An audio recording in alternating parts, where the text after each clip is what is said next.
बिस्मिल्लाहिर्रहमानिर्रहीम। अस्सलाम वालेकुम स्टूडेंट, उम्मीद है आप लोग खैरियत से होंगे।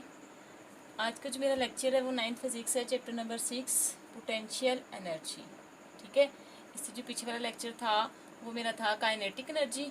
ठीक है, वो भी आपका इम्पॉर्टेंट है और आपका ये भी टॉपिक इम्पॉर्टेंट है। ठीक है, काइनेटिक एनर्जी जो है वो मैंने आप लोग को पढ़ा दी है। किसी जिस्म की मोशन की वजह से वर्क करने की सलाहियत को काइनेटिक एनर्जी कहते हैं। तो जो आज का मेरा टॉपिक है वो है आपके पास है पोटेंशियल एनर्जी। ठीक है, पी से पोटेंशियल और ई से एनर्जी। तो स्टूडेंट इसकी जो डेफिनेशन है वो कुछ इस तरह से डेफिनेशन है कि जैसे आपने काइनेटिक की है, किसी जिस्म की मोशन की वजह से मौजूद एनर्जी जो है वो हमारे पास कौन सी थी, काइनेटिक। और यहाँ पर जो आपने पोटेंशियल लफ्ज़ यहाँ पर देखें कि ये पोटेंशियल, ठीक है, यानी पावर लगाना। तो जब पावर लगाएंगे किसी चीज़ के ऊपर काम करेंगे तो जाहिर है उसकी फिर पोजीशन भी तो चेंज होगी। ठीक है, किसी जिस्म की पोजीशन की वजह से जो वर्क होगी उसे हम कहते हैं पोटेंशियल एनर्जी। तो आइए इसकी डेफिनेशन करते हैं। द एनर्जी possessed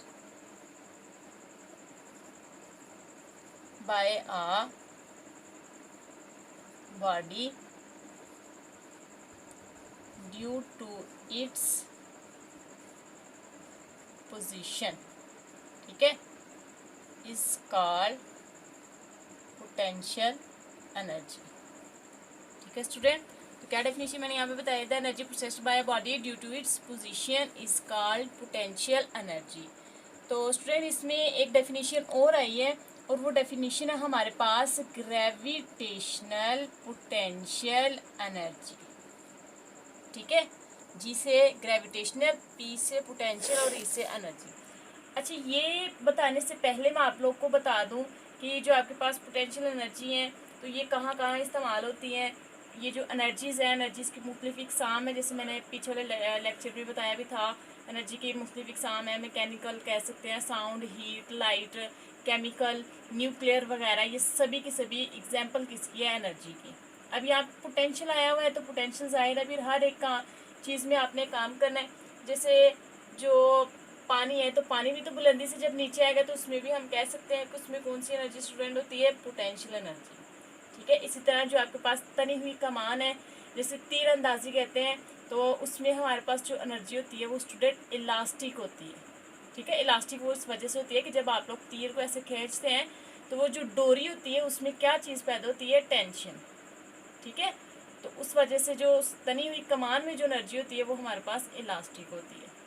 ठीक है, ये तो थी इस टॉपिक में थोड़ी सी इन्फॉर्मेशन थी जो मैंने आप लोग के साथ शेयर की है। तो इसमें जो डेफिनेशन आपने करनी है, सबसे पहले आपने पोटेंशियल एनर्जी की डेफिनेशन करनी है।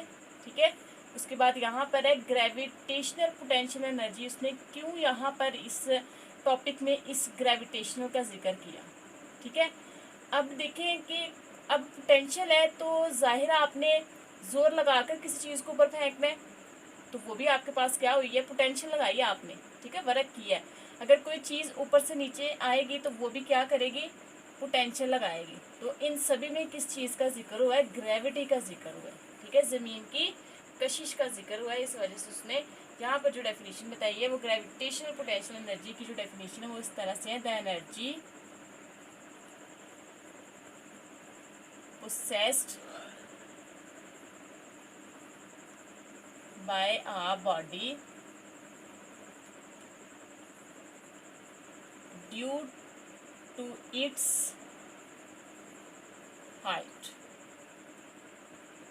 is called gravitational potential energy। ठीक है स्टूडेंट, कि जो हमारे पास एनर्जी होगी हाइट की वजह से तो उस एनर्जी को हम क्या कहते हैं, ग्रेविटेशनल पोटेंशियल एनर्जी। तो स्टूडेंट इसकी जो एक्सप्लेनेशन है वो कुछ इस तरह से होगी मेरे पास जी। अब एक्सप्लेनेशन में आ जाए। एक्सप्लेनेशन में कुछ इस तरह से है कि फ़र्ज़ करें कि एक जिस्म है, ठीक है, जैसे यहाँ पर मैं कह सकती हूँ ये आपके पास अर्थ है। ठीक है, अर्थ है। अब यहाँ पर कोई भी जिस्म है ज़मीन से ऊपर उठाया हुआ है। ठीक है स्टूडेंट, अब लेट कर ले कि ये आपके पास एक जिस्म है जिसका मैस m है, उसकी ज़मीन से जो बुलंदी है वो स्टूडेंट कितनी है हमारे पास, h। ठीक है, एक जिस्म है जो जिसका मास m है, वो h बुलंदी से ज़मीन से ऊपर उठाया हुआ है। ठीक है स्टूडेंट, उठाया हुआ कह सकते हैं, या ज़मीन से ऊपर आपने क्या किया, उसे फेंका है।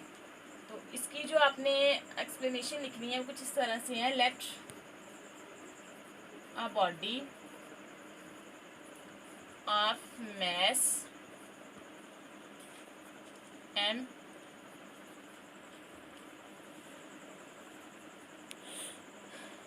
let a body of mass m be raised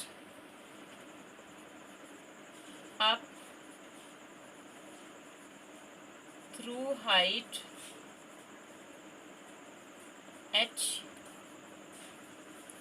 from the earth।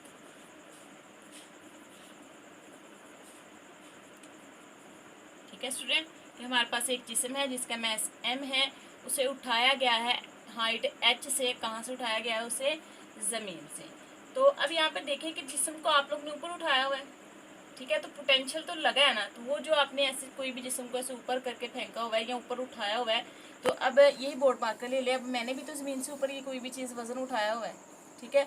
अब ये जो हाइट है हम लोग, ये एक तो मेरी पोटेंशियल लगी, ठीक है, दूसरा यहाँ पर वर्क हुआ है। वर्क क्यों हुआ? क्योंकि जिस्म ने क्या तय किया है? फासला तय किया। तो कोई भी जिस्म जब फासला तय करेगा तो उसमें क्या चीज़ करने की सलाहियत होगी? वर्क करने की सलाहियत होगी। तो हम कह सकते हैं the body will acquire, body जो है वो हासिल करेगी पोटेंशियल एनर्जी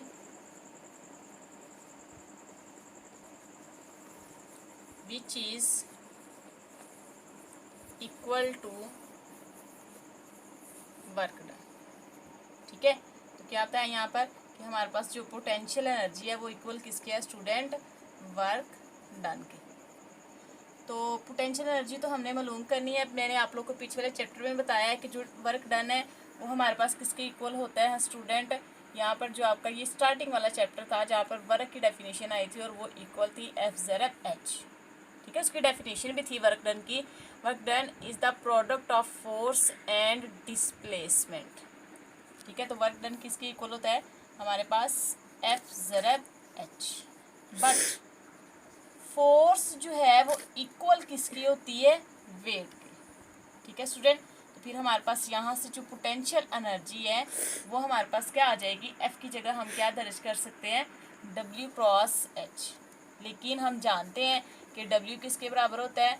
mg के। यहाँ पर अगर दर्ज करेंगे तो पोटेंशियल एनर्जी जो है वो किसकी इक्वल आ जाएगी? mg × h। ठीक है, ये थोड़ा सा नीचे करके लिख देती हूँ मैं। तो पोटेंशियल एनर्जी हमारे पास क्या आ जाएगी? mg × h। यहाँ से जो पोटेंशियल एनर्जी का फार्मूला है वो हमारे पास क्या आ जाएगा? mg h की। ठीक है स्टूडेंट, ये भी आपने याद रखना है। ठीक है, पोटेंशियल एनर्जी का फार्मूला भी, क्योंकि ये जो पोटेंशियल एनर्जी का फार्मूला है ये आपके न्यूमेरिकल्स में भी इस्तेमाल होना है, तो आपने इसे याद रखना है। ठीक है, तो यहाँ से हम लोग बता सकते हैं कि पोटेंशियल एनर्जी किसके बराबर होती है? Product of mass and height and gravitational acceleration के। ठीक है, दोबारा रिवाइज करवा देती हूँ। आज का टॉपिक मेरा था पोटेंशियल एनर्जी। तो किसी जिस्म की पोजीशन की वजह से वर्क करने की सलाहियत को हम क्या कहते हैं? Potential energy. The energy possessed by body due to its position. तो इसमें इसके बाद मैंने यहाँ पर आप लोग को बताया कि पोटेंशियल पावर लगानी है। ठीक है, तो पावर अब हम लोग कह सकते हैं कि पानी में हमारे पास कौन सी एनर्जी होती है? जब बुलंदी से पानी नीचे आएगा तो उसमें पोटेंशियल होती है। तली हुई कमान में कौन सी होती है? इलास्टिक होती है। तो ये ग्रेविटेशन पोटेंशियल एनर्जी की डेफिनेशन थी। तो ग्रेविटी का जिक्र आया, तो जाहिर है जब जहाँ पर ग्रेविटी का जिक्र आएगा तो फिर या तो वो जिस्म ज़मीन से ऊपर फेंका गया, ठीक है, या वो जिस्म ऊपर से ज़मीन की तरफ आया। The energy possessed by a body due to its height, ठीक है, is called gravitation potential energy. Explanation कुछ इस तरह से इसकी कि फ़र्ज़ करिए कि एक जिस्म है जिसका मास m है, वो ज़मीन से h बुलंदी पर उठाया गया है। जब जिस्म उठाया गया है तो ज़ाहिर है हमने वर्क किया, पोटेंशियल भी लगाया, तो जो पोटेंशियल एनर्जी है वो हमारे पास किसकी इक्वल होगी? वर्क डन की।